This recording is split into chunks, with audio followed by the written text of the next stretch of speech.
Hello guys! Hello Taurus! Welcome dito sa aking channel. Alamin natin kung anong messages, vibration, gabay energy para sa lahat ng Taurus. At ay general reading, pwede kang makaresonate. I hope na makuha mo yung energy. Okay? So, first two cards tayo, Taurus. First card mo is Shock of the New. And in the world, not of the world. So, okay. So, nakikita ko sa iyo dito, Taurus, na posibleng makakaramdam ka ng pagbabago. Diba? Parang, like for example, papasok ka sa bahay nyo, or sa bahay ng kakilala mo, or sa bahay ng pinsan mo, or sa kapitbahay mo. Posibleng masyak ka, or pwedeng magbago, or mapapansin mo yung pagbabago sa kapaligiran mo. Okay? So, dito sa barahan to, sinasabi ng baraha din na posibleng ikaw to, Taurus, posibleng may isang shocking news or information ka na matatanggap sa simula ngayong March 1 until April 25. And dito sinasabi ng barahan na etong shocking news na to is matagal mo na tong hinihintay, minamanifest, or kung ano man yan na balitang yan.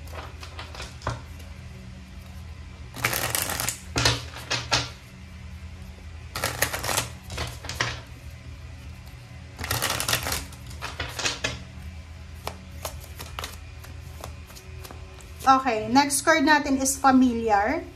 Familiar card, sinasabi sa iyo, Taurus, na as much as possible, kailangan nating makinig, sinasabi ng ating intuition, and at the same time, makinig tayo sa, or maging careful tayo, maging aware tayo sa mga nangyayari sa paligid natin, and learn the lessons from the current situation, kung ano nangyayari sa ngayon, busisiin natin, mag-reflect tayo kung ano ba yung gustong ipahiwatig ng universe, bakit ganito yung nangyayari.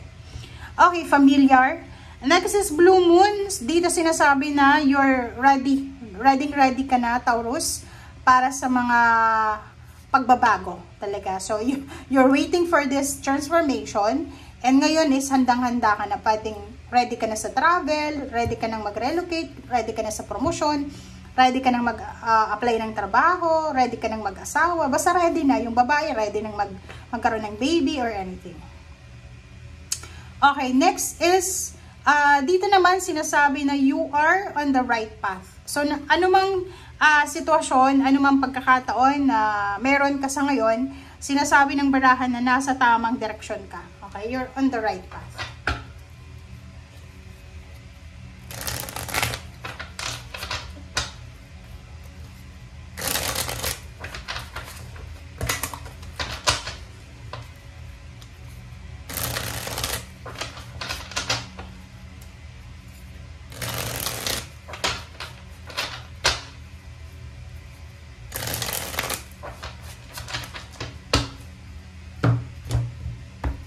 Okay. First card sa third deck natin is Seven of Swords. Mag-iingat ang lahat ng Taurus kasi especially sa mga Gemini kasi may possible dito na mga paninira, pangiinsulto, pangtatraidor ang posibleng ma-experience nyo. Sa usaping pera, yun. Taurus, mag-iingat ka ha, especially sa pakikipag-deal sa Gemini kasi yung Gemini na to, posibleng gustong makipag-collaborate sa'yo, makipag-business partner sa'yo, and pwede siyang, hindi maganda yung kanyang intention. So, kailangan mong mag-ingat. Ace of Cups, nakikita ko sa'yo dito na yung iba sa inyo, may mga kamag-anak kayo na posibleng magdadala sa inyo ng good news, or mayroong good news na paparating na ito ay tungkol sa inyo or tungkol sa kamag-anak nyo or sa pamilya, na pwedeng talagang magdala sa inyo ng sobra-sobrang happiness. Next is the Devil. Mag-iingat din tayo sa Capricorn. Nako, Taurus, may energy mo yan. Mag-iingat ka. Kasi pwedeng, tingnan mo to Okay, i-clear lang natin. Sa usaping pera, kailangan mong mag-ingat sa mga Gemini. Sa usaping relationship, lalo na kung tungkol to sa relationship, pamilya, or anything, mag-iingat ka sa Capricorn. Okay, Queen of Pentacles. So, nakikita ko sa'yo dito, Taurus, na posible na magkakaroon ng celebration, incoming celebration. May good news na parating. Ang good news na to ay posibleng selebrasyon dahil sa isang business partnership, or pwedeng ang good news na to is tungkol sa kapamilya. Kung ano man to na good news na to, ay siya yung parang ang tagal-tagal nyo nang pinagpipray, minamanifest, wini-wish. And nakikita ko na etong good news na to sa usaping pera or sa usaping emosyonal, siya yung parang magdadala sa lahat sa inyo ng kaligayahan. Lahat magiging masaya. Walang sino man ang malulungkot dito sa good news na to. Siguro malulungkot yung mga taong may inggit sa'yo, yung mga taong may ayaw sa'yo. But sa'yo, sinasabi ng baraha, walang problema. Okay? Okay, next card natin is Two of Pentacles. So, nakikita ko sa'yo dito, Taurus, na ang kailangan mo sa ngayon is proteksyonan yung pera mo. Kung may pera ka, maliit or malaking halaga man yan, kailangan mong matutunan na i-manage siya ng tama. Manage it carefully, manage it wisely, and proteksyonan mo daw eh. Diba? Yung palabas, papasok na pera, mapera ka man or wala ka man na income, kailangan mong magtipid, kailangan mong bantayan yung financial mo.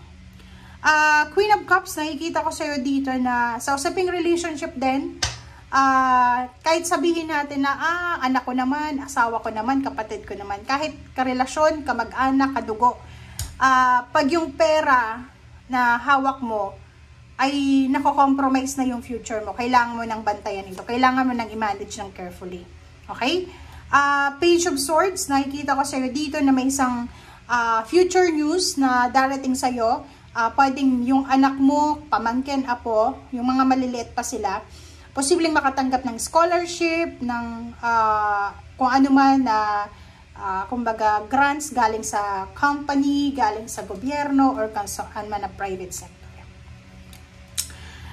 Yung iba naman dito na Taurus, sinasabi ng barahan na kailangan mong maging mapasensya, kailangan maghintay, kailangan mong dahan-dahanin yung lahat ng mga actions natin, mag-isip ng mabuti, pag-isipang maayos kung ano yung mga decision making.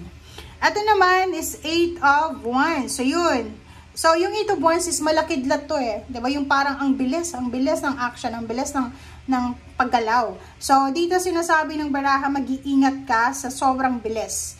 Para maiwasan mo to, magpasensya tayo. Yung parang, halimbawa, may gusto kang bilhin, since minamanage mo yung pera mo ng wisely, iwasan mo yung sobrang pag-visit ng mga mall, mag-online shopping, parang ganun, para makaiwas ka. Okay? Ito naman is 3 of Cups. So, nakikita natin na sobrang happiness, joy and prosperity, tranquility ang posibleng mangyari sa'yo or darating sa'yo. And may 9 of Swords dito. Nakikita ko sa'yo dito kung sino man ang taong ito na may balak na masama sa'yo, air signs man siya or earth signs, sinasabi ng baraha na i-reveal nila ang sarili nila sa harap mo ngayong April na to. Okay? Thank you guys. Bye!